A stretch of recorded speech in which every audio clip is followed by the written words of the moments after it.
Happy Monday, everybody. It's Jim, it's Matt, and Matthew. What a wild and woolly weekend we had in college football.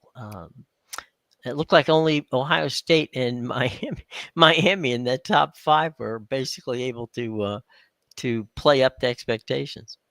Yeah, no, it was a day full of upsets. One of Hmm. which I will take my credit here because it feels like I don't get them right all that often. But Florida did upset Texas, and that was one that I staked a pretty good piece piece on.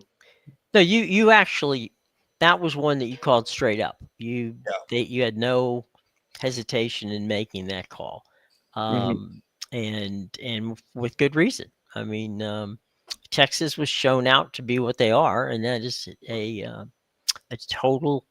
Um, I'm trying to be careful using the proper language here, but basically they're posers. They're not a national championship team. Yeah, no, their offense is stuck in neutral. Yeah. And I said that part of the reason that I picked Florida was just because I thought that their defense could stop Arch Manning, and that Hmm. they didn't part of it they didn't have to do. Like there were Hmm. just some straight up misses by Arch again on Saturday that were I I don't know if uncharacteristic. Like it's odd to see, but at this point he is who he's shown you to be. Right. You know, we're both fans of golf, right? And you know how you can get it in your head that something's screwing up, right? Screws up your swing, screws up your putting situation. I mean, when you got guys standing there literally 10 yards away and you short arm it, you wonder, is this guy got the yips or what's going on? I mean, Florida put a pass rush on him, but there were a couple, two, three times that he just stood there and literally either overthrew the ball or bounced it to somebody. Yeah, no, it's and like his deep accuracy was again a problem on Saturday. Like just straight up overthrows. Mm-hmm. Some guys like he threw a couple of deep ones late that resulted in picks. So it's just like you look at the overall body of work that Arch has given you Mm-hmm. against competent opponents, Yeah. and you kind of go, all right, what is there to get excited about? Like Mm-hmm. I I I don't see it. He can run well. That's Well, the one. that's not, yeah, that's okay. But if you're not winning, your running doesn't make any difference. Um, Yeah. I'm going to make a prediction here, and it's early in the season. I have a feeling Arch is going to hit the portal, and I think he'll go. He's got to get out of Texas. I mean, that is not going to work. Um, Sarkeesian you could see the frustration on Sarkeesian's face. Yeah. He clearly, and he's the offensive guru, right? So he's basically going, what there's going to be a point where if Arch doesn't, play to up to any expectations, and we're already 6 games into the season, or 5 games into the season, um, he's just going to say, screw it, I'm going to go find me a quarterback. It may take him the next year to find him, but I think I think a change of scenery would be good for both of them. Yeah, no, like I I struggle saying that a change of scenery would be good Hmm. just because like he's picked it and they've made a lot of to do about him being at Texas and Hmm. being the Texas quarterback. And part of me wonders if just for his name alone, he's going to get a longer leash than probably he should. He already got a longer leash than he should, in my mind. I mean, he was there last year. Yeah, It's not like he doesn't know the system. I mean, the system didn't change from last year to this year.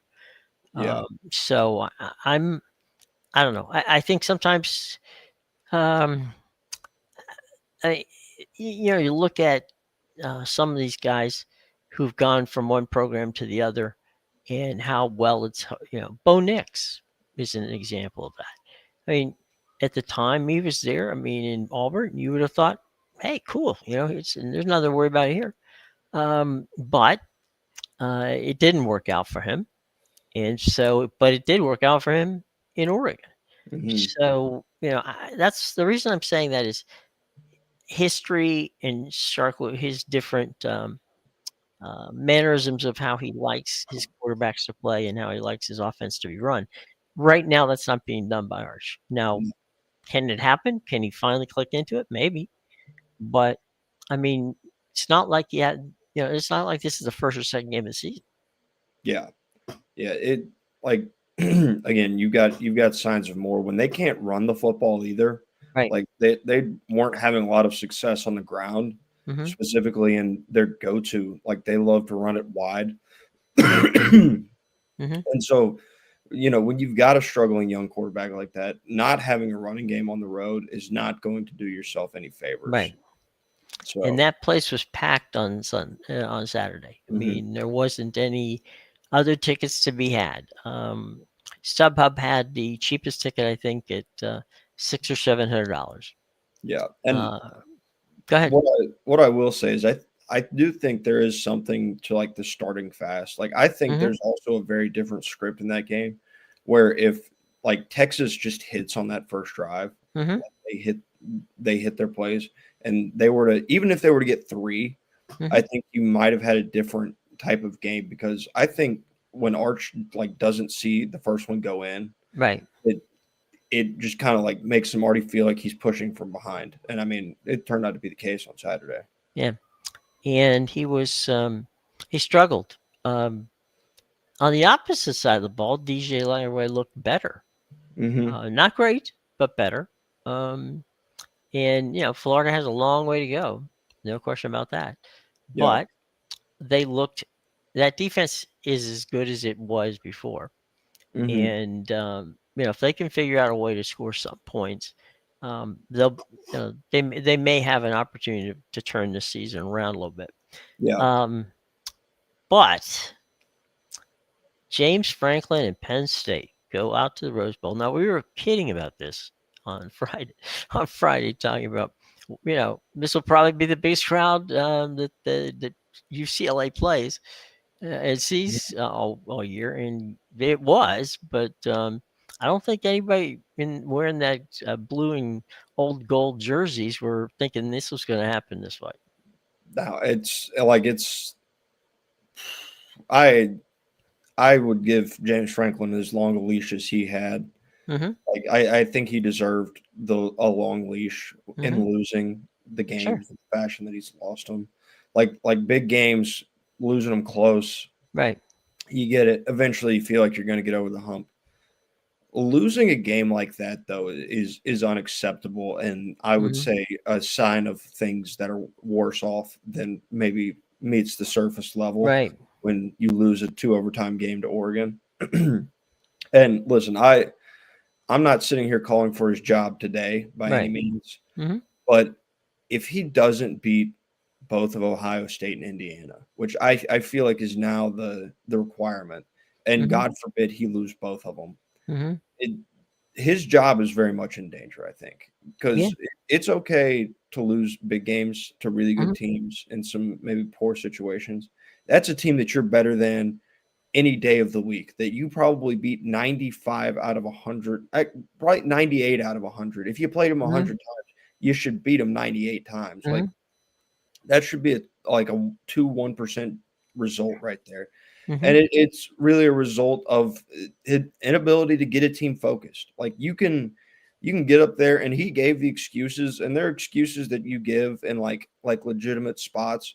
It Mm-hmm. Those excuses don't matter when you're that much better than a football team, the way Penn State is better than UCLA. Mm-hmm. Like I don't care that offensive staff, the offensive coordinator had 2 days of practice and install like that. Mm-hmm. And you got outclassed. A defensive coordinator you're paying like I think it's $2 or $3 million for Right. this year. Like in Jim Knowles just gets he lets that happen. Like that happened on the back of a quarterback that hadn't shown a pulse from back in his time at Right. Ohio State, one that he beat up on at Ohio State, mind you, Right. and Nico Iamaleava with worse talent around him. What changed from that night in the horseshoe last season in Right. December against Tennessee to going out to Pasadena, California and playing UCLA for Jim Mm-hmm. Knowles? I don't know. It's as mind-boggling a result as you can have in college football. I which it reminds me of the situation where okay they lost to demoralize. They're like okay, we played our hearts out. We didn't win. We should have won that game against Oregon. We didn't do it. They have a whatever kind of practice they have. They get on a plane. They fly 6 hours out to Los Angeles. They go to the Rose Bowl and they literally don't show up. I mean that to me, yes, it's on the players because the players are on the field, no question about it. But also it's up to the coaches Mhm. because they're saying, they might even at halftime had an opportunity to say, "Look, what the hell is going on here?" Okay, we can stop these guys right now and still get out of here with a win.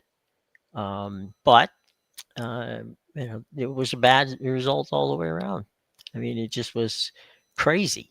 Um, anyway, And go ahead. one other little touch because I saw it and I knew I wanted to use it earlier. So a guy by the name of Parker Fleming, Stats of War on Twitter, Hmm. puts out a graph every week called "Did we really get beat that bad?" Which Hmm. takes out the explosives, like Sure, the chunk plays. Yeah. the things that aren't turnovers, chunk plays, Hmm. stuff like Right. that. Things that you can't calculate into a formula of success. Like Right. they're not Sure. guaranteed to happen. Hmm. So on a play-by-play basis, Hmm. you would figure that the better team, like significantly better football team in Penn State, well, you'd figure like they lost the explosives and they lost the turnovers. Sure. That's no, UCLA was beating them on a play-in and play-out basis. Right. They performed better in them in the did we really get beat that bad? So yeah, they Hmm. got beat. Like it wasn't some fluke thing. They got Hmm. beat by UCLA Right. in unacceptable manner. Hmm. Nope. Not a question about it. Miami for 3 quarters, played one heck of a football game. The fourth quarter got ragged and got. It's the one thing about Mario Cristobal that concerns me about moving into that quote unquote next level, right? It's you got to play 4 quarters of football, and they didn't. That last quarter was raggedy. There's no way Mhm. Florida State should have scored that many points on them. But they end up moving up to the number 2 spot behind Ohio State. But that wasn't a good football game either. No, what I told my buddy because I was sitting there Hmm. watching it with him Saturday night. I said I like Miami is just that much better than everyone Hmm. that they're going to play on the Hmm. schedule, and Right. yet I still think they're going to lose a game. Like Hmm. They there's always do. yeah they're probably double digit favorites for close to the rest of the way throughout Hmm. their schedule, and yet it still feels like they are going to lose a game that they shouldn't, and like it's from the like little slip ups that you get from Mario Cristobal and the way that he Hmm. coaches. It's like I they panned to him on the sidelines a couple times after they got Hmm. out the way they did. They're like look at the intensity. Like look at he's still coaching them hard. He understands this rivalry and that that they're never out. Obviously he didn't because like they just started taking plays off. Like on defense, they were very much in a protect, prevent, which Hmm. was fine. But you start giving it up in a way that you hadn't really given it up. And now, granted, the game plan was literally Thomas Castellanos drop back and eventually Right. scramble.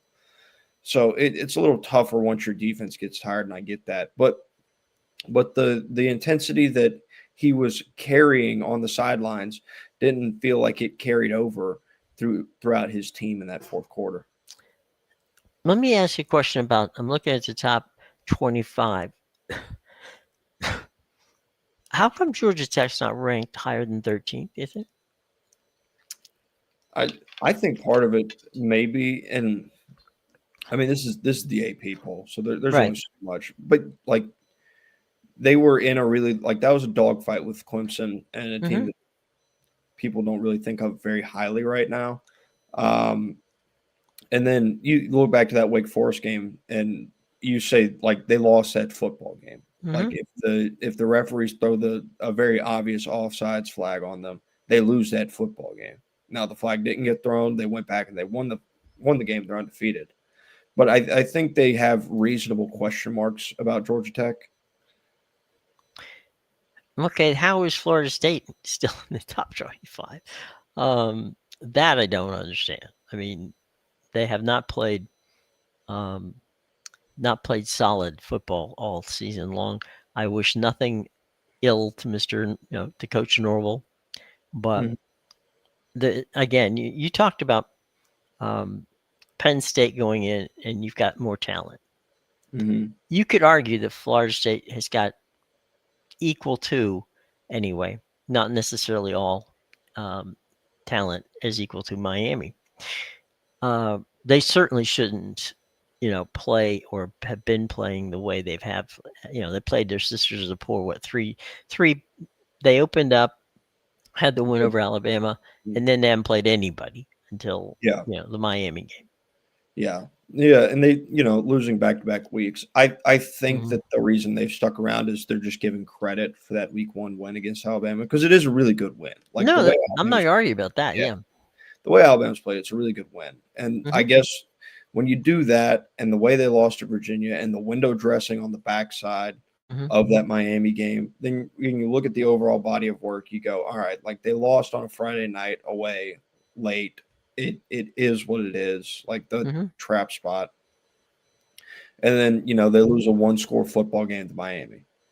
So it's two results that I guess you can wrap your head around. And now I think in pure merit based, there's definitely some teams behind them that probably deserve to be ranked a little more Hmm. than Florida State does right now. I think they will come back and probably end up pretty in the Yeah, rankings. there's always a I'm not course sure if they'll. correct.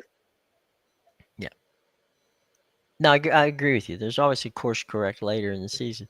I mean, there's still half a season to go, and we'll see. I mean, it's been Mhm. a bizarre situation. Anybody in that top 25 that you don't think should be there?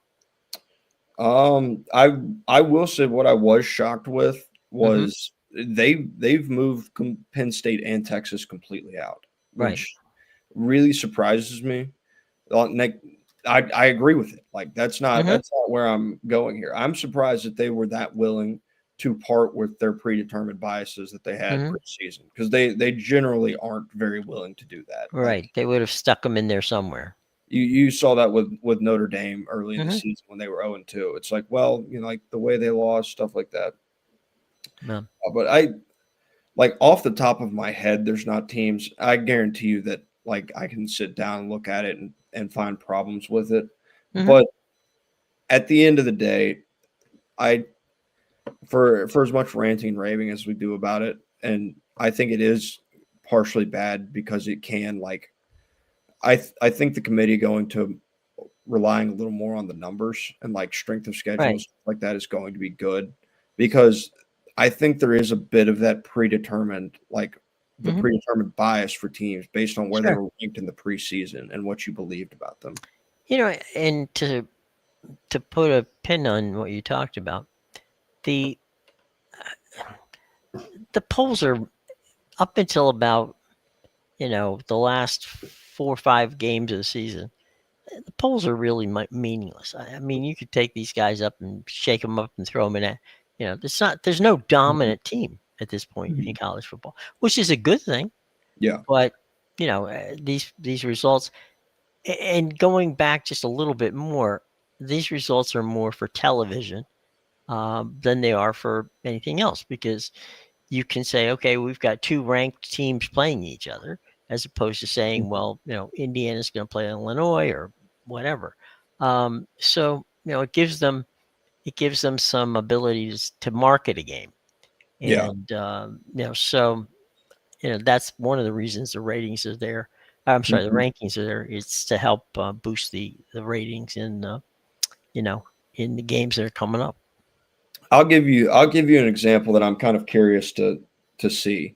Hmm. Well, never mind. You I've been found it, huh? Okay. I've been corrected on it already. That's on me. Okay. I was gonna say I would because Georgia was sitting at 12 last week, and Hmm. I had figured that they didn't really move all that much after that win against Kentucky.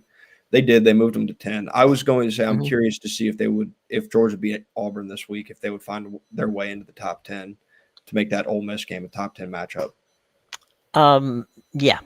They found a way number first, and then there's no reason. I mean that can be interesting. I mean I know that we ragged on the Vanderbilt game, and there's every reason to. But Vanderbilt played representative game against Alabama. They didn't back down. They played hard, Yeah, and all credit to them. yeah. And but I will say, I think for Diego Pavia, the way that he talked Hmm. all off season, and partially in specific about Bama, Hmm. um, you can't be taking the knees pregame and stuff like that and not Hmm. expect to get some of it back. And Right. you got to be better about taking it. Like if you're going to give it out like that, you've Right. got to be a little more willing and better in accepting the criticism or the feedback that you're going to get when you Right. lose those games. Right. Okay. Let's go from the college ranks over to the NFL. And uh, I got to say, if I'm a Ravens fan, I'm a little concerned here. They got beat by Houston. That's not getting beat by Houston is not an embarrassment. Okay, Houston's got a very talented football team. Getting beat as badly as they did, not being able to find any offense.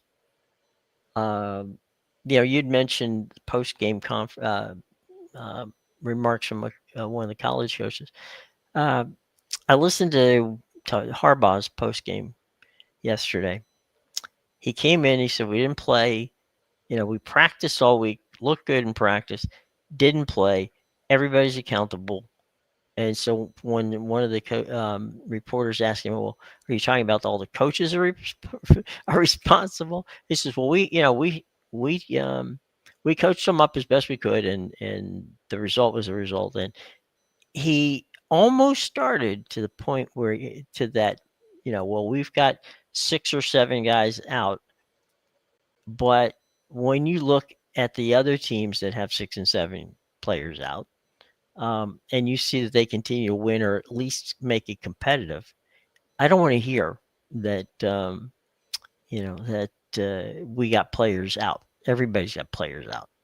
The team you played had players out, and you got beat, and you got beat by a team that had never beaten you on your home turf. So I'm not saying, or I'm not asking for the head of John Harbaugh, as you were not asking for the head over there. It's just that there's a point. I think the shelf life of this Baltimore Ravens team and Harbaugh could be this could be the tipping point this year if they don't get it back together. Yeah, I it feels like they gave up without Lamar Jackson. Hmm. That seems to be the general sense, and Hmm. I think a team giving up 100% falls on the coaches. Hmm. Like if you get the sense of a team has given up, then that falls solely on the coaches. Now, I will say that they talent wise, they don't have the talent to compete. Like No. you lose the guys, their defense was bad enough. You lose a couple more guys on defense. All right, fine. Your offense has been carrying you. You lose Lamar Jackson. That's probably not going to pan out. Like you don't expect. I don't think you'd be remiss to expect to win this game as a Ravens fan, Hmm. but to get blown out by 34 points is a bit much, especially for a team that has been able to score all season and Houston Texans. I want to also clarify something that I just said. If indeed there's a parting of the ways, um, and I have no inside information to say that there will be that situation, but if there is a parting of the ways, I mean, John Harbaugh will be out of a job for about 20 minutes. I mean, there'll be people Mhm. calling him. So it's not that John Harbaugh is not coaching well. There are times when the players just don't listen anymore. And I don't know that that is the case, but I know if they lose another couple of games, if they don't get at least one win or two out of the next couple of games they got a bye week coming up, which is the perfect time for them. They desperately need it. They'll start getting some of these guys back. I Harper no um, expectation that they're a lock to get into the playoffs. Cleveland played the other day very well. in that game against Minnesota in London with Dylan Gabriel at quarterback. So he looked good, better than I think a lot of people expected, and played well, played representative. Given that that was the first start he's had as a pro quarterback, I thought he did pretty well. Yeah, definitely. He was definitely dealt like a bad hand Mm-hmm. in terms of the week that they had, and when like you talk about a time where it's not ideal to be plugged in. Mm-hmm. Like he kind of did his job, but man, there were a lot of throws where it just felt like whoa, what are we doing? I think it's Hey. more specifically on the goal line Mm-hmm. in those situations where he airmailed a guy, and you Yeah. wonder if that isn't some concern about the height and the arm strength of Well, I Dylan think yeah. because She, he go ahead. I'm sorry. like he those are the question marks about him. Like Mm-hmm. he's not very tall, and his arm's not very Mm-hmm. like he's not got the biggest arm in the world. Now Well, I think yeah. he's always going to be a good decision maker though. He's a Drew Brees kind of guy. Hmm. He's better rolling out. He's better. He can throw in the pocket, but you got to know where he's going with it. But I Hmm. think that what I was impressed with, given the fact that they had they had 2 days of practice, that was it. Yeah. Um, and then they hit. When you go to London, you really don't practice. I mean, you really just go over there. Maybe you go through a couple of walkthrough drills, and that's it. So giving him the start on a week when he only had the offense, two 2 days. Mhm. Not that he's not sitting there watching Flacco and knowing what it is, but it's a whole different thing Yeah. when you start talking to people and tell them, look, you can stand on the sidelines and watch every play, and that's great. But Mhm. when you get on the field, life changes drastically. Yeah. And so I'm just curious as to um, what is next with him. Um, I guess my bottom line is I saw enough to make me interested in seeing if he can be the guy. Yeah. And I will say, if they're like all the circumstances that were stacked against him, Hmm. if you want to make your young quarterback who should be uncomfortable a little Hmm. more comfortable, run for 110 yards, which is what they That would did. help. Yeah. Yeah. Quinshon Judkins had 110 on the ground on Hmm. 23 carries. So getting a solid, consistent running Hmm. game to go along with helps significantly. Well, I'll tell you two quarterbacks that had a fun day yesterday. Baker Mayfield and Jaden Daniels. Mhm. They went west and took care of business, and it was, I watched. Jaden was playing. I mean, he was. They made him wear a brace. Mhm. He wasn't crazy about it, but I'm quite certain after how he performed the other day, he will not have any problem at all keeping the brace on. They they don't want him to get hurt, and but he played a good game, and Baker um, did what Baker has done in the 4 wins they've had so far.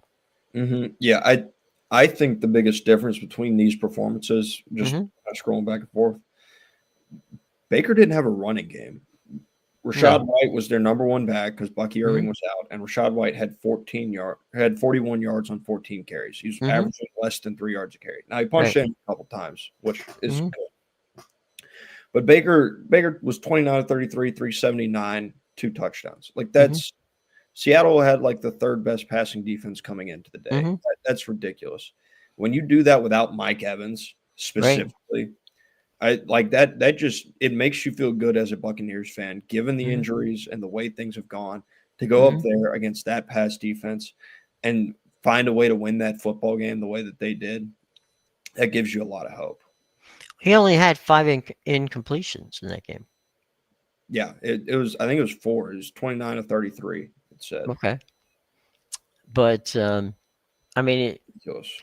it was an entertaining game, and Seattle went toe to toe. They both played hard. It was good to see. I mean, those were the two teams that came into the league at the same time, Mhm. and uh, I do recall that there was a coin flip as to who had the option to decide whether or not they wanted to take a player, you know, the, out of the pool or Hmm. if they wanted to go to the draft. And the Buccaneers won the toss. I'm sorry, Seattle won the toss. They went to Dallas and got Jim Zorn, who was backup quarterback there. John McKay went to the draft and picked Leroy Selman, Hmm. who went on to become an All-Pro and a Pro Football Hall of Famer.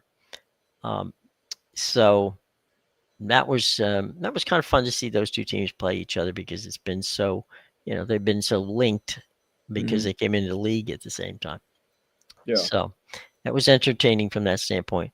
Um, what I got out of you talking about the running game. I think one of the things that we saw yesterday in that Commanders game was the breaking out of a couple of guys who can run, Hmm. guys that they didn't expect to. Um, you know, real straight up rookies who came through for them. Yeah. Yeah. Ja'Cory Krosky Merritt was like everybody kind of started getting enamored by him, Hmm. specifically like fantasy drafts and stuff like Hmm. that after that preseason game where he like set the world on fire. And like you come out and you're listed third on the depth chart. You're like, well, Hmm. maybe temper expectations. No, he did. The expectations were as they should have been. Like he's lived up to them as well, and he's getting better by the week too, which I think is Hmm. really good because like they weren't able to protect Robert Griffin when he had those injury problems. Right. Like, that wasn't something that they had the luxury of doing. If they can run the football like this every week, Hmm. then yeah, you're fine letting Jaden Daniels take a little bit of a load off in terms of like his workload and what he really has to do Hmm. carrying that offense. Yeah, you don't have to hope that he gains 60 or 70 yards on the ground.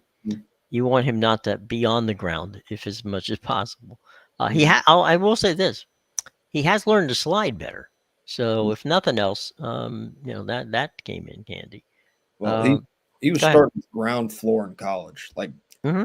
I think back to that opening game against Florida State in Orlando. Hmm. Man, he was getting hit like they almost looked like Looney Tunes hits Hmm. sometimes. The hits that he was taking. Right. And now, good news for him, he's not taking them, which is helpful. Any surprises over the weekend from the NFL for you? The Titans won. Like I feel like at least made a lot of talk about how the Cardinals could start fast with that schedule and Hmm. how bad like how really easy that front end of the schedule was. They were facing the Hmm. 49ers with a backup. Right. Got the Titans, like the Seahawks are a winnable football game. Well, they Hmm. lost all of them. Like they Right. went from having the road to like, hey, we can see the trajectory for this Cardinals team. And Hmm. boom, right into the dirt. Right. After Cam Ward said that his team was terrible like a week ago. Hmm.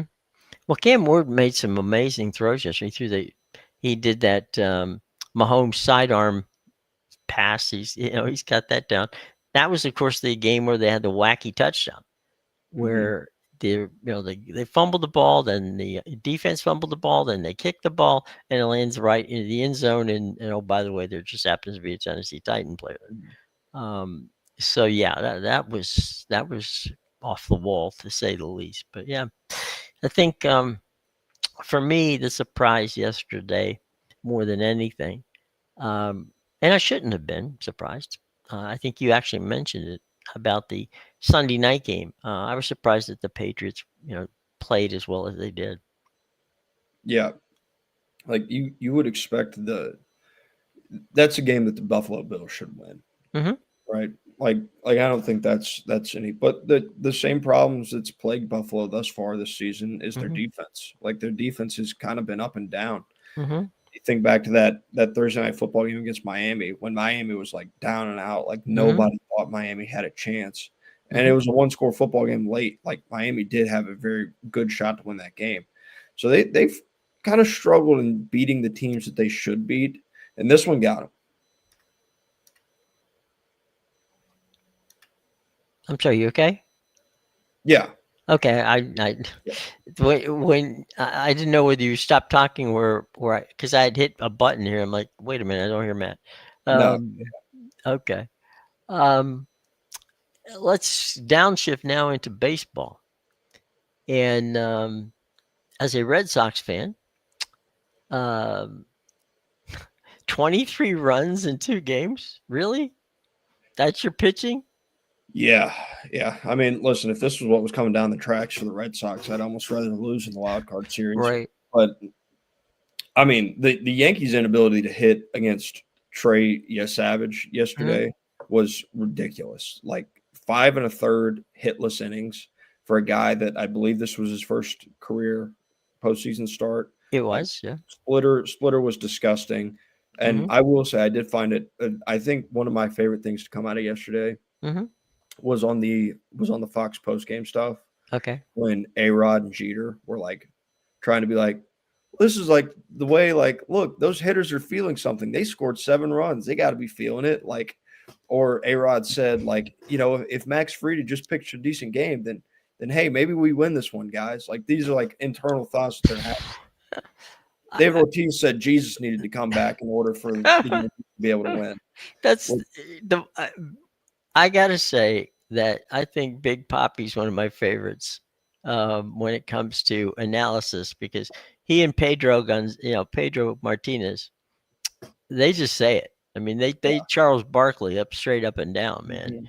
mhm, Don't ask him a question if you don't want an answer, because they'll give you one, and it may not a be politically correct, or it may not be one that that the Yankees, former Yankees, want to hear. But um, no, those were two beatdowns, and they're going to have to sweep um, Toronto in New York, which is possible, but I doubt it's going to happen.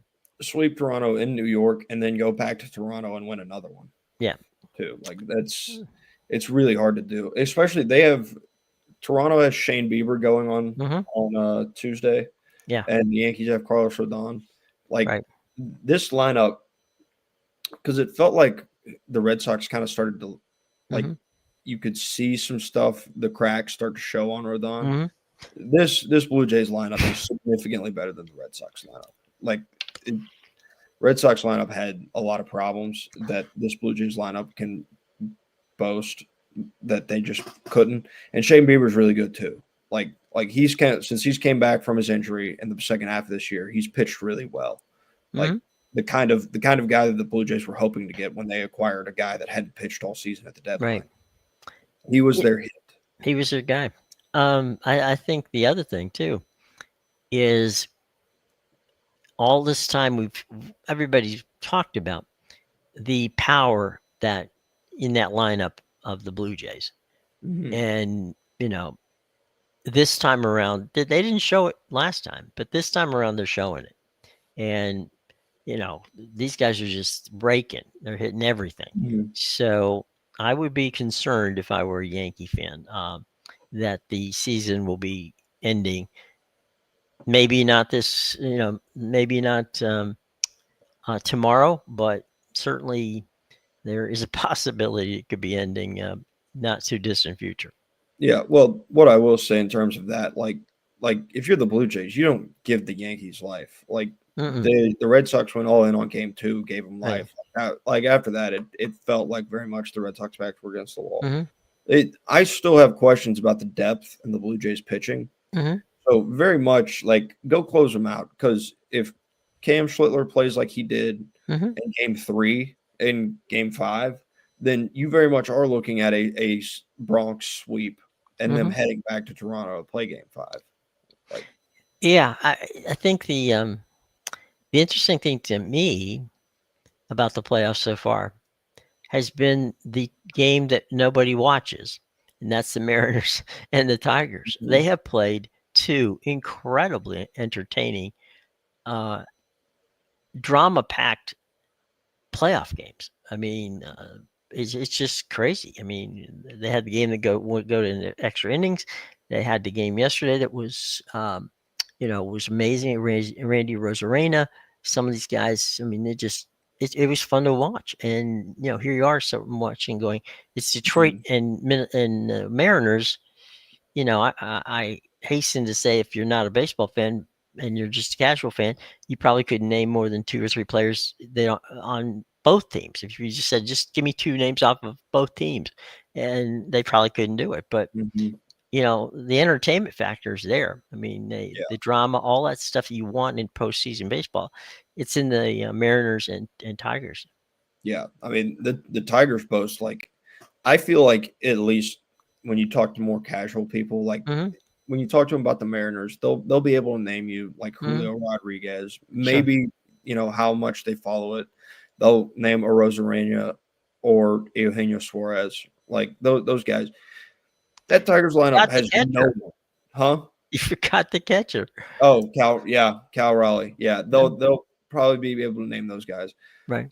The weirdest thing is about the Tigers lineup is like if you ask the majority of people, they'll be like, I think I heard Javi Baez plays here now. Like that's probably where you're starting there. I When got go ahead.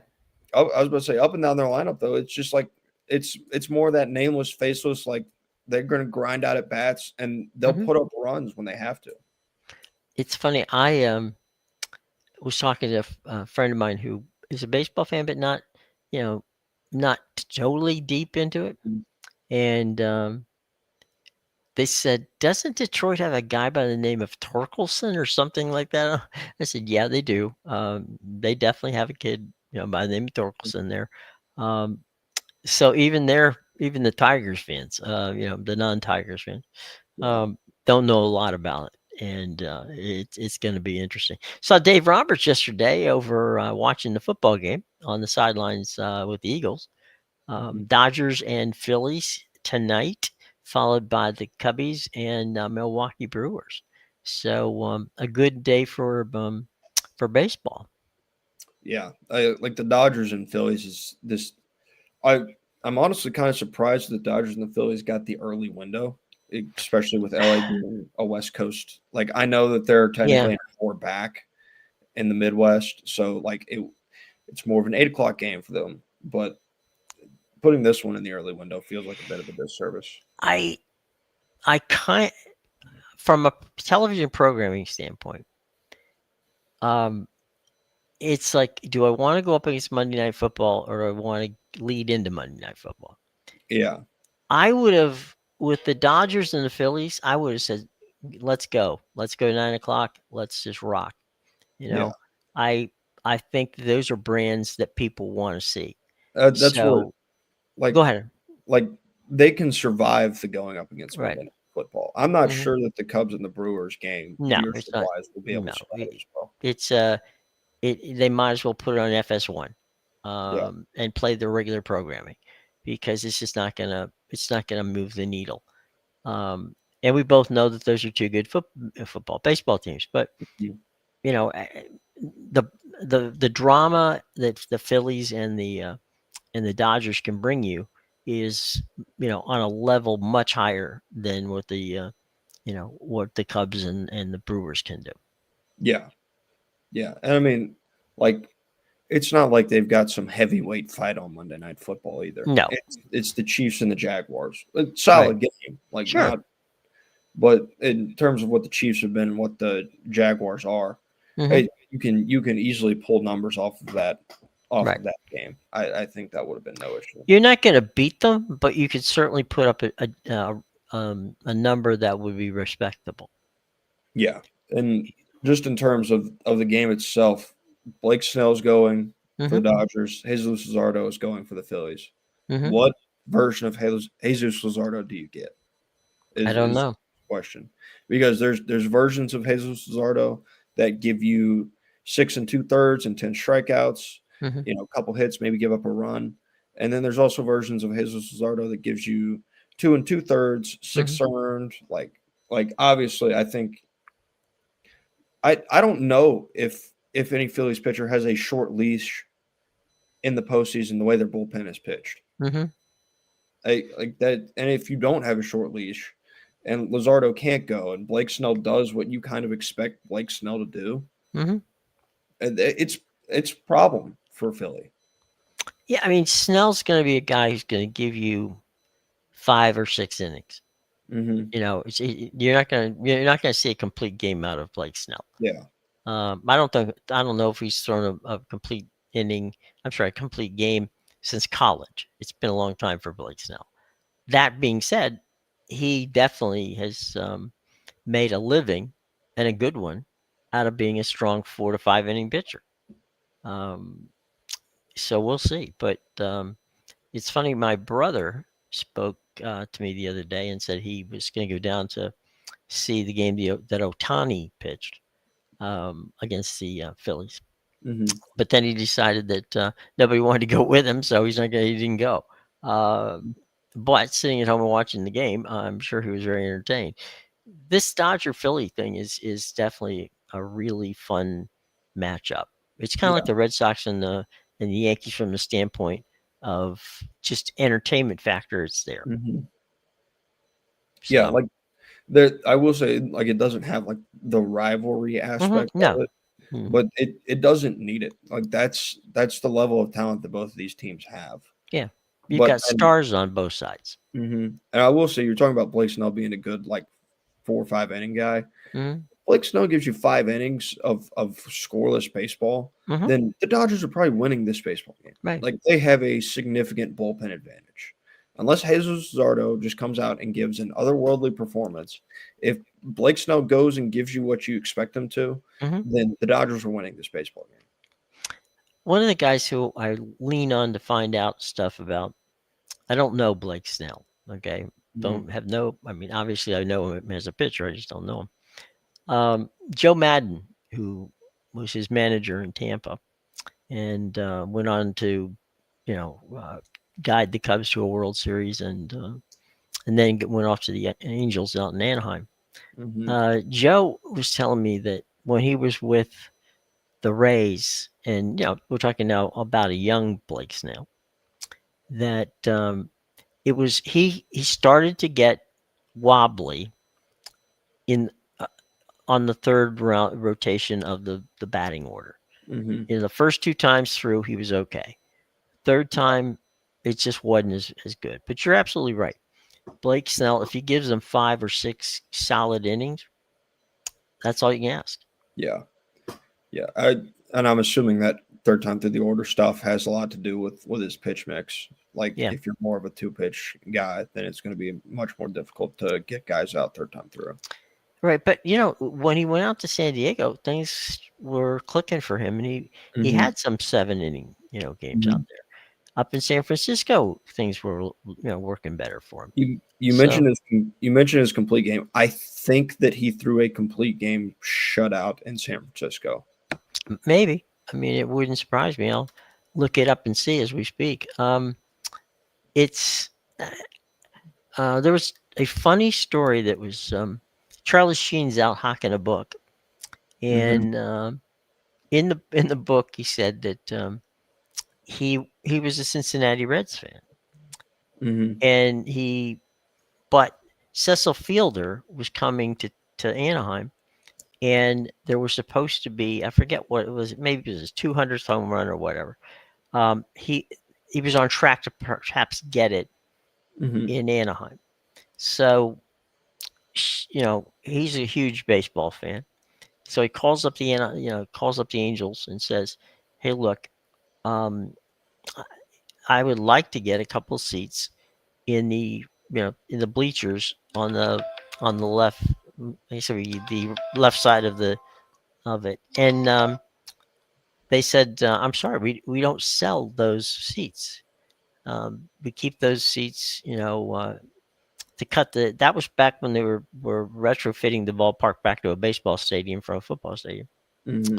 So I said that the, we don't sell those seats because the line of sight's not that good. Even though, yeah, I get the fact that if there were to be a home run, it would likely go there. So Hmm. Charlie goes, "How much does it cost if I bought every ticket in that seat area, even though you know you don't sell them?" Hmm. And he said the ticket agent put him on hold, came back and said, "I don't know. I think we could sell the whole pack to you for $7,000." So Sheen puts up the $7,000. There's not one home run hit in that area, and we're talking now, maybe what 100 seats or something like that. Mm-hmm. And so he doesn't get any of it. And the next night, um, they had 3 home runs in that same area. None of them were Cecil Fielders. Cecil didn't hit a home run in Anaheim, but Mm-hmm. that just goes to show you what a true baseball fan Charlie Sheen is. He probably bet more on baseball than any other sport that he did. Yeah. That, He was quite the character. Um, Also, he said uh, that when he was on what was it on Two and a Half Men, he would try to work his schedule around so didn't miss any Dodger games. So he definitely wanted to see his baseball. yeah. No, So it's shelling out 7 grand just to hope you hit a home run is just to hope that a home run gets hit to a certain square of the ball right, is definitely an interesting tactic. You'd it's think it'd be effective. yeah. Um, he probably couldn't get those seats for $7,000 anymore. No. Um, all right, here's from baseball stats. Blake Snell has pitched deep into games, but he's never thrown a traditional 9 out incomplete game Mm, in the regular season. However, he did pitch a no hitter on August 2nd of 2024 while playing for the Giants against Cincinnati. That game was rain shortened. So while it's officially recorded as a no hitter, it wasn't a 9 inning complete game. wow. So there's that. And there's something else about him with the Dodgers in 2025, um, which is this year, obviously. Snell has, in the wild card series, he went 7 innings, allowed 2 runs and 4 hits, and struck out 9, recorded 21 outs on only 91 pitches. So that's what you call efficiency, folks, right there. So there you go. That's you were right that he got the complete game in San Francisco, um, but just that he didn't go 9 innings to get it. The innings limit, yeah. Or So not limit, but delay. yeah, that's fun facts, folks. All right, my Mhm. friend.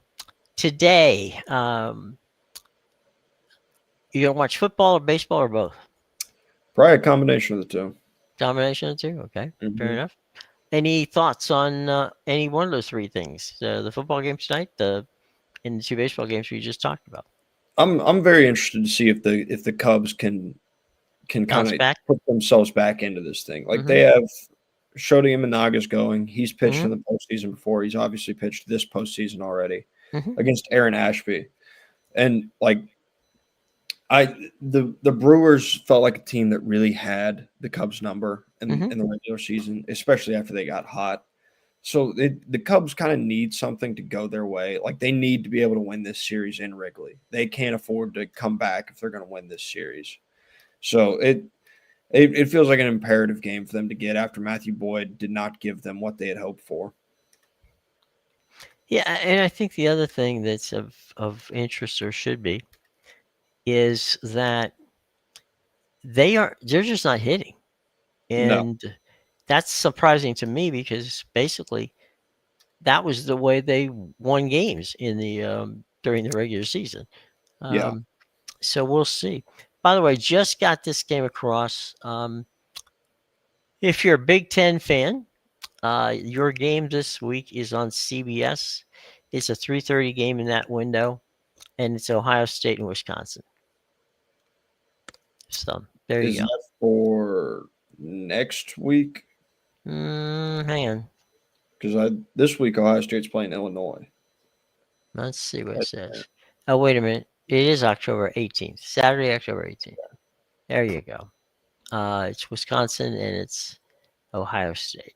So anybody who wants to mark your calendar for Ohio State, there you go. You're done. You're good. No one's marking it for Wisconsin the way they played this year. No. It's been a long time since they marked it for Wisconsin. Yeah. So, who the Dogs play this week? They go to Auburn. Oh, okay. They go over to the Plains. That's the just as a little sneak preview. That one gives me a lot of pause and worry. So It's funny how Auburn, if you talk to most of the fan bases and the coaches, mhm. year in year out, everybody will say, "Is there somebody who you are concerned about?" And it doesn't matter who's playing, it doesn't matter who's coaching. It's always Auburn, Yeah, and I'm not quite sure why, but I'm not sure if you're like familiar, but there is a certain, and like plenty of coaches have talked about it, but there's like a certain kind of like juju that goes on at Auburn. Like when you take a trip to Jordan Hare, mhm, somebody, I think Nick Saban said that place is like haunted.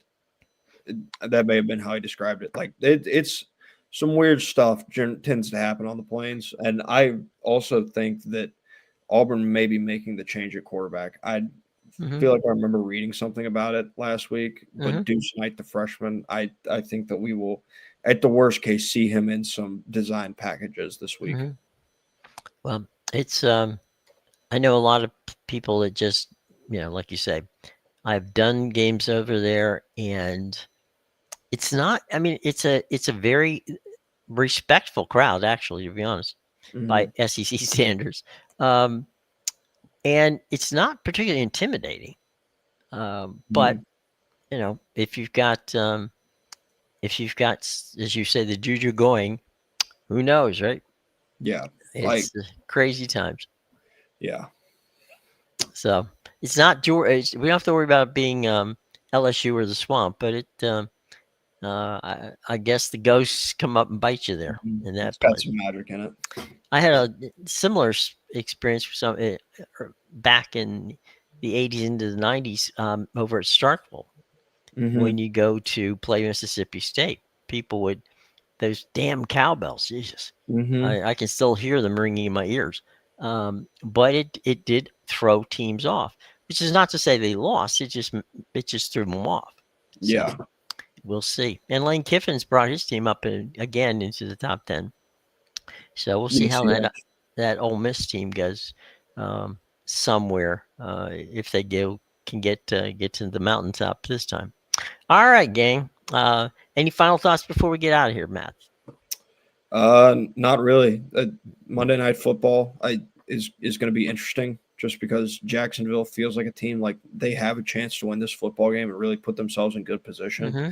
to battle the Colts for that division because right now those are the two teams that are leading it, the Colts and the Jaguars. Mm-hmm. So, and with the way the Colts look, they need to keep pace. So this is a Mm-hmm. winnable game against Kansas City for them. They've Jacksonville's played better than expected, and Mhm. Kansas City has not. So Yeah, if I don't think Kansas City can afford to lose much more. no, they cannot. The division they're in, that win over the Chargers that Washington got yesterday was a bit of a surprise to even Washington fans. They thought going out there and playing SoFi would be tough, and it wasn't. So they came back the winner, and we'll have to see what. I don't think that losing that game is going to set well with Jim Harbaugh. No, it should. They were in control of that football game, Hmm. and then they had some costly penalties. They did, and they had some turnovers at the wrong time. Hmm. So not that there's ever a good time to do it, but they No, did. yeah, Anyway, all right, gang. Have a great day. For Matthew, I'm Jim, and we will see you tomorrow. Have lunch with us. I know that a lot of you guys watching on LinkedIn are doing that, and we greatly appreciate it. So, hit us up, hit the bell, please, hit the like sign, and by all means, subscribe. We want you to leave comments. We'll answer them. Just put them in the comment section below. Okay. All right, guys. Have a lovely day.